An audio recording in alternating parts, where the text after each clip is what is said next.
Hello everyone, అందరికీ good morning. ఇక్కడైతే morning vlog అయితే షూట్ చేస్తున్నాను.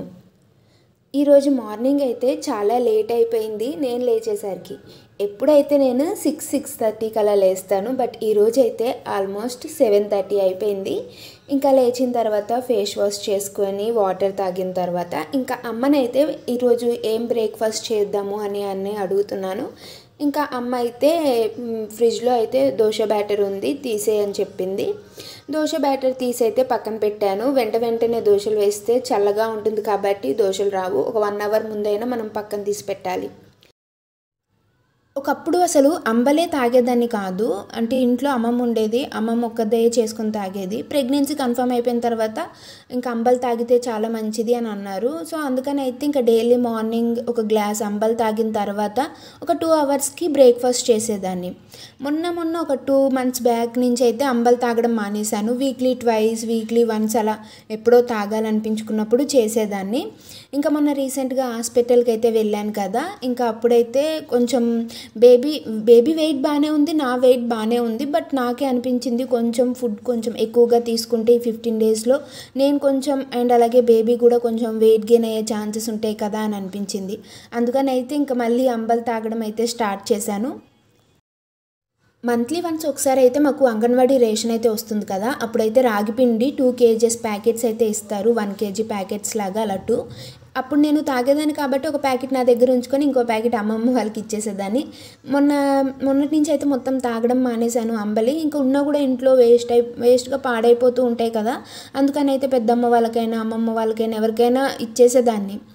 ఇంకా కొంచెం పిండి ఉంది, అందుకని అయితే ఇంకా అంబలి అయితే చేసుకొని తాగుతున్నాను. మనం అంబలి తాగినప్పుడు అందులో మజ్జిగ కానీ నిమ్మకాయ రసం కానీ వేసుకొని తాగితే కొంచెం టేస్ట్ బాగుంటుంది.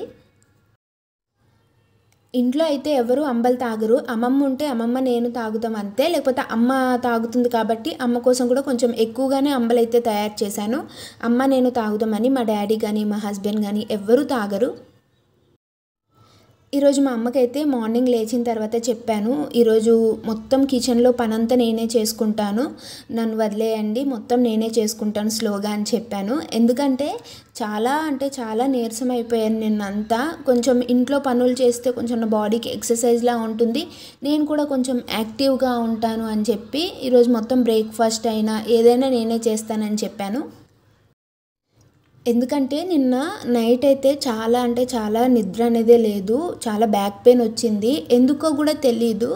అంటే ఏమైందంటే నిన్న నేను హాస్పిటల్కి వెళ్ళాను కదా, హాస్పిటల్లో చాలా రష్గా ఉండడం వల్ల ఒక 4-5 అవర్స్ అలా నిల్చొని ఉండడము, దానివల్ల కాళ్ళు అనేటివి బాగా వాపులు వచ్చేసాయి. నాకు కాలు వాపులు ప్రెగ్నెన్సీ టైంలో కామన్, ప్రతి ఒక్కరికి, అంటే ఒకరికి వస్తాయి కొంతమందికి రావు. వాటర్ ఎక్కువగా తీసుకోవాలని చెప్తారు. నాకు 7th మంత్ వచ్చిన స్టార్టింగ్లో అయితే కాలు వాపులు వచ్చాయి. ఒక 2 డేస్ అలానే ఉన్నాయి, తర్వాత మళ్ళీ తగ్గిపోయాయి. తర్వాత ఇంకెప్పుడు రాలేదు. మళ్ళీ ఈ 9th మంత్లో మాత్రము మొన్న హాస్పిటల్కి వెళ్ళిన తర్వాత ఇంకా కాలు వాపులు వచ్చాయి. ఇంకా తగ్గట్లేవు అవి. కొంతమంది ఏమో పర్లేదు, కాలు వాపులు అనేటివి కామన్, ఈ ప్రెగ్నెన్సీ టైంలో వాకింగ్ ఎక్కువగా చేయాలి, వాటర్ ఎక్కువగా తాగాలి అని చెప్తున్నారు. నేను కూడా అలానే ఇంకా నేను కూడా జాగ్రత్తలు అయితే తీసుకుంటున్నాను. నైట్ ఏంటంటే నేను ఎక్కువగా డిన్నర్ అనేది చాలా ఎర్లీగానే తినేస్తాను. ఒకప్పుడు ఏంటంటే మేము 8:30-8కి డిన్నర్ చేసేవాళ్ళము. ప్రెగ్నెన్సీ కన్ఫర్మ్ అయిపోయిన తర్వాత కొంచెం ఎర్లీగా తినాలి కదా అని అయితే 7:30కి తినేసేదాన్ని. లాస్ట్ ఒక 7th మంత్ వచ్చిన తర్వాత నుంచి అయితే 6:30-6కి అయితే డిన్నర్ చేసిన తర్వాత ఒక 1 అవర్ ఏవైనా ఇంట్లో పనులు కానీ వాకింగ్ కానీ చేసిన తర్వాత కొంచెం మనకు కూడా డైజెషన్ అవుతుంది కదా. సో డైజెషన్ అయితే ఇంకా ఒక గ్లాస్ అయితే పాలు కానీ ఏదైనా ఒకటి తాగుతాను, మజ్జిగ కానీ అలా తాగడం వల్ల నాకు కొంచెం నిద్ర అనేది బాగా పట్టేది. మనకి మంత్స్ పెరిగే కొద్దీ పొట్ట పైకి వస్తుంది కాబట్టి మనము ఎక్కువ ఫుడ్ తీసుకున్నా డైజెషన్ అవ్వదు. కొంచెం ఫ్రీక్వెంట్గా ఏదైనా ఒకటి తింటూ ఉండాలి. డాక్టర్ కూడా మాకు అదే సజెస్ట్ చేశారు. నేను హాస్పిటల్కి వెళ్ళి వచ్చిన తర్వాత చాలా టైర్డ్ అయిపోయాను, చాలా వీక్ అయిపోయాను నీరసంకి. ఇంకా అందుకని అయితే కొంచెం నిన్న ఎర్లీగానే డిన్నర్ స్టార్ట్ చేశానంటే అమ్మ అయితే క్యారెట్ ఫ్రై చేసింది. ఎప్పుడు నైట్ టైం ఒక్కోసారి నేను టిఫిన్ ప్రిపేర్ చేసుకొని తింటాను, లైట్ ఫుడ్డే తీసుకుంటాను తొందరగా డైజెషన్ అవుతుందని. ఇంకా అమ్మ అయితే క్యారెట్ ఫ్రై చేసింది కదా, కొంచెం మాత్రమే రైస్ తిన్నాను. 6:30 ఆ టైంకి తినేసాను.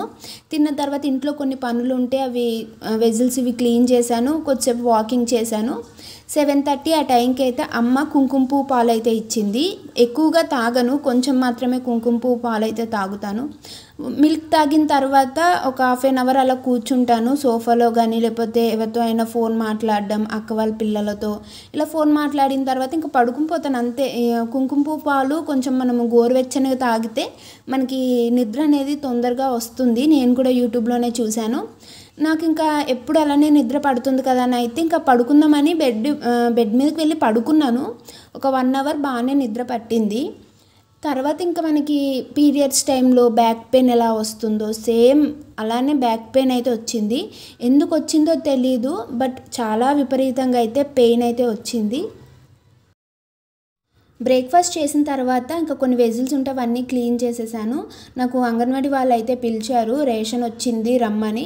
సో నేను అమ్మ అయితే వెళ్తున్నాము. లాస్ట్ టైం 15 డేస్ బ్యాక్ అయితే నాకు 12 ఎగ్స్ అండ్ అలాగే ఆయిల్, కందిపప్పు, రైస్ అయితే ఇచ్చారు. ఈసారి మాత్రము మనకి రాగిపిండి, అటుకులు, బెల్లము, పల్లి పట్టి, ఎండి ఖర్జూరము, పాల డబ్బాలు, గుడ్లు ఇవన్నీ అయితే ఇస్తారు.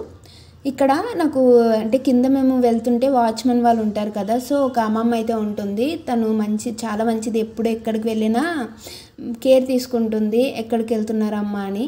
అయితే నేను వెళ్తుంటే ఇంకా తను అడిగారు అమ్మమ్మ వాళ్ళు, ఈ టైంలో కూడా నువ్వు వెళ్ళాలా అమ్మ వెళ్తే సరిపోతుంది కదా అని. సో మాకేంటంటే నేను కూడా అంగన్వాడీ మేడంకి అడిగాను, నాకు 9th మంత్ వచ్చేసింది కదా, నేను ప్రతిసారి మీరు పిలిచిన ప్రతిసారి నేను రావాలంటే నాకు కూడా ఇబ్బందిగా ఉంటుందంటే తప్పదు మరి. అంటే ఇప్పుడు అంగన్వాడీలో కొత్త రూల్స్ అయితే వచ్చాయి. మనకి అంగన్వాడీ రేషన్ ఇవ్వాలంటే వాళ్ళు కంపల్సరీగా నా ఫోటో అండ్ అలాగే నా సిగ్నేచర్ ఉంటే కానీ రేషన్ ఇవ్వరంట.